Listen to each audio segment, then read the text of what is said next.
কোথাও নতুন রাস্তাঘাট হচ্ছে দেখলে ভালোই লাগে।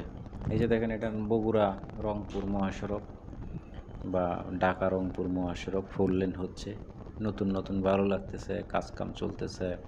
এই যে ব্রিজে এখনও রং দেওয়া হয় নাই, অনেকগুলা ওভারপাস নির্মাণ করা হয়েছে।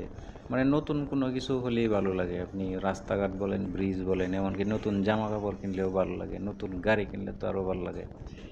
তো এই নতুনের পিছনে যে জিনিসটা দেখলে ভয় লাগে সেটা হচ্ছে, ভাই আমাদের দেশের রাস্তাঘাটগুলো সাধারণত করার পর হয়তো 1 বছর যায় না ঠিকমতো। বেশিরভাগ রাস্তায় 1 বছর যায় না, বর্ষাকাল পাড়ি দিলেই সেটা নষ্ট হয়ে যায়। তো আশা করব এখানে হয়তো এরকম কিছু হবে না। আমরা আল্লাহর কাছে ছাড়া তো আর কাছে বলার কিছু নাই। তো আল্লাহর কাছে দোয়া করি যে আল্লাহ রাস্তাঘাটগুলো যেন সুন্দর থাকে, আমরা সুন্দর করে ট্রাভেল করতে পারি, ভ্রমণ করতে পারি। সকলে দোয়া করবেন।